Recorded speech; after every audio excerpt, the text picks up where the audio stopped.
global health surveillance networks have been placed on high alert following an aggressive surge of hantavirus cases centered in the Patagonian region of South America, a development that has triggered sensationalist claims regarding the safety of the territory. While headlines suggesting the region is an uninhabitable forbidden zone are an exaggeration of the ecological reality, the underlying epidemiological data is undeniably serious. As of May 2026, the World Health Organization and the Centers for Disease Control and Prevention are coordinating an international response to a cluster of infections that has now crossed oceanic borders. In Argentina alone, health officials have recorded 101 cases and 32 deaths since the start of the current epidemiological season in July of last year. This represents a significant escalation compared to previous years, where case counts typically remain below 80 with far fewer fatalities. The focus of the current concern is the Andes orthohantavirus, a specific strain endemic to the forests and rural areas of southern Argentina and Chile. Unlike other hantaviruses found in North America or Eurasia, the Andes strain is unique for its documented capacity for limited human-to-human transmission. This biological characteristic transforms what is usually a localized zoonotic risk into a potential public health emergency when it interacts with modern travel and logistics. The virus is primarily carried by the long-tailed pygmy rice rat, known scientifically as Oligorismes longicordatus. These rodents act as a natural reservoir, shedding the virus in their urine, droppings, and saliva. Humans typically become infected by inhaling aerosolized viral particles when disturbed nesting materials or waste become airborne in confined spaces like sheds, cabins, or rural dwellings. However, the current surge is being defined not just by these traditional environmental exposures, but by an explosive cluster linked to international travel. Public health agencies are currently tracing a chain of infection that began in the port city of Ushuaia and has since reached multiple countries, including the Netherlands, South Africa, and Spain. The gravity of the situation is rooted in the high mortality rate of Hantavirus Pulmonary Syndrome, which can exceed 35 to 50%. As we frame this report, the challenge for officials is twofold: managing the clinical crisis of those already infected while providing accurate, non-alarmist guidance to a public increasingly exposed to conflicting reports about the safety of travel in the Southern Cone. The core of the current international development centers on the expedition cruise ship MV Hondius, which has become the focal point of a multi-agency investigation. The vessel departed from Ushuaia, Argentina on April 1, 2026, carrying 147 passengers and crew from 23 different nations. On May 2, the World Health Organization was notified of a cluster of severe acute respiratory illnesses among those on board. As of the latest reports on May 8, the cluster includes 8 cases, 6 confirmed and 2 suspected, resulting in 3 deaths. Laboratory testing conducted in South Africa and later confirmed by the CDC has identified the culprit as the Andes virus. This discovery is particularly significant because the ship's itinerary included remote locations such as Antarctica, South Georgia Island, and St. Helena, where contact with rodent reservoirs is virtually non-existent. This points to an initial exposure occurring in Argentina before boarding, followed by the rare but documented human-to-human transmission within the enclosed, high-contact environment of the cruise ship. Genomic sequencing is currently being utilized to determine if the viral strain has undergone any mutations that might enhance its transmissibility, though experts like Dr. Roberto Debag emphasize that the virus currently behaves as a dead-end pathogen in most settings. To contrast the sensationalist claims of a forbidden zone, the Argentine Ministry of Health has noted that Tierra del Fuego, the province where the ship originated, has not recorded a confirmed hantavirus case in over 30 years.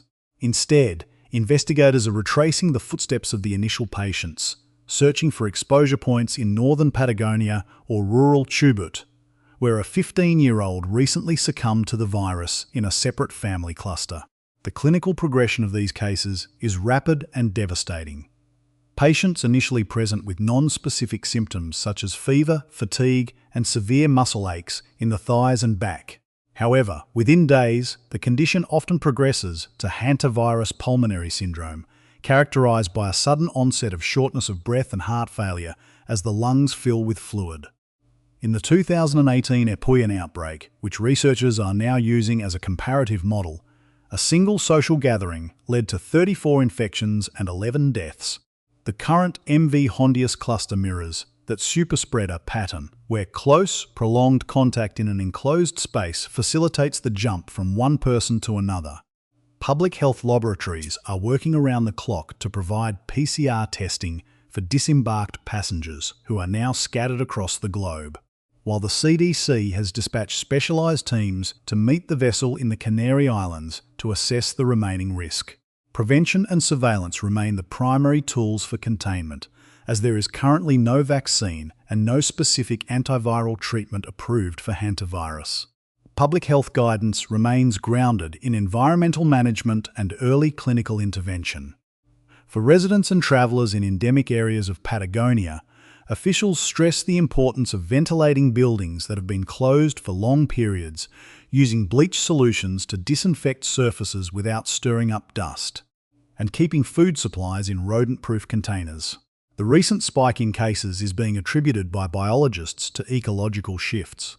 A period of intense drought followed by heavy rainfall has led to an increase in vegetation cover, fueling a population boom in the rodent reservoirs.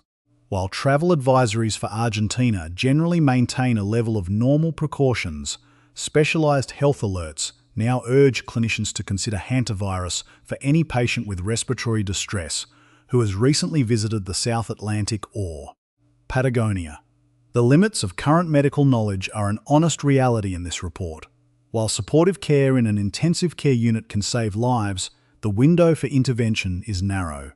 The World Health Organization maintains that the global risk remains low because the virus does not spread through casual contact in the way that influenza or COVID-19 does. It requires intimate or prolonged proximity, which is why the general public is not considered at risk. However, the high case fatality rate necessitates a high degree of surveillance and the isolation of suspected contacts for a period of up to 6 to 8 weeks.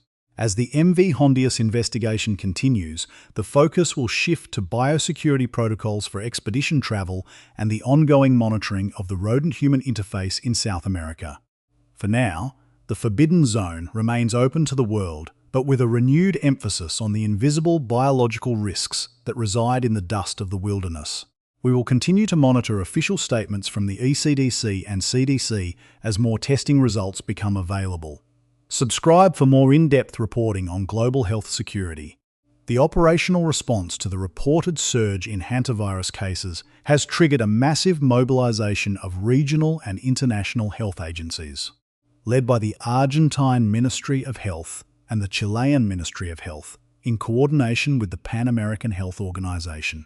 At the center of the laboratory effort is the Malbrán Institute in Buenos Aires, a world-renowned facility specializing in infectious diseases, which serves as the primary diagnostic hub for the region. Scientists here are utilizing real-time polymerase chain reaction, or RT-PCR, to detect the viral genome in blood samples transported via cold chain logistics from remote Patagonian clinics. Because hantaviruses are categorized as high-consequence pathogens, laboratory personnel must operate under stringent biosafety protocols, often requiring biosafety level 3 or 4 containment depending on the specific procedures being performed. The diagnostic process is further complicated by the virus's incubation period, which typically ranges from 1 to 8 weeks, meaning that surveillance teams must engage in extensive contact tracing that spans nearly 2 months of a patient's movement history.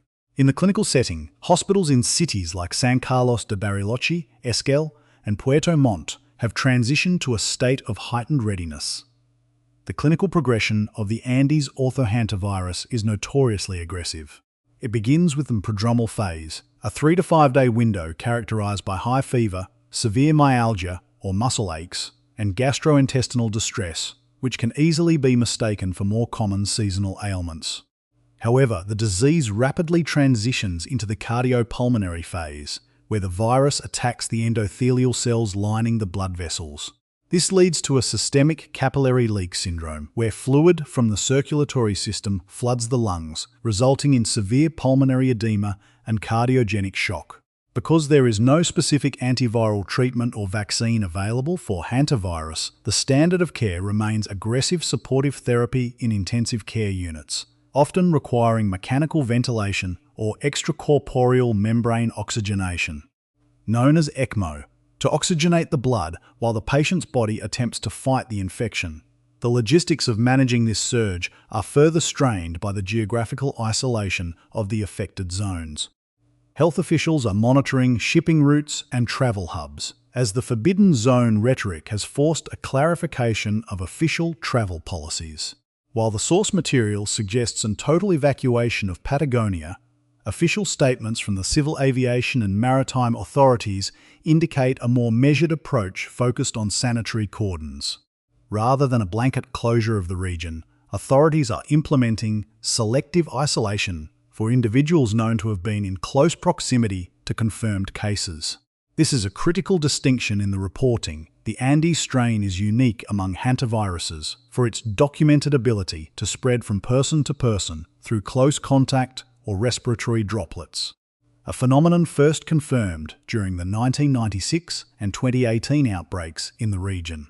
Consequently, epidemiological surveillance now includes monitoring the manifests of regional bus lines and domestic flights to identify potentially exposed individuals before they reach more densely populated urban centres. Shipping and trade logistics are also under scrutiny, particularly regarding the transport of grain and agricultural products that might attract the rodent reservoir, Oligosomys longicordatus. These rodents, commonly called the long-tailed pygmy rice rat, are the primary vectors. Their populations can fluctuate wildly based on environmental factors like the mailing or flowering of the collyhoo bamboo, which provides a sudden, massive food source. National park services and regional agricultural agencies are currently conducting rodent trapping and sampling programs to estimate the viral load in the local mouse population. This data is then used to create risk maps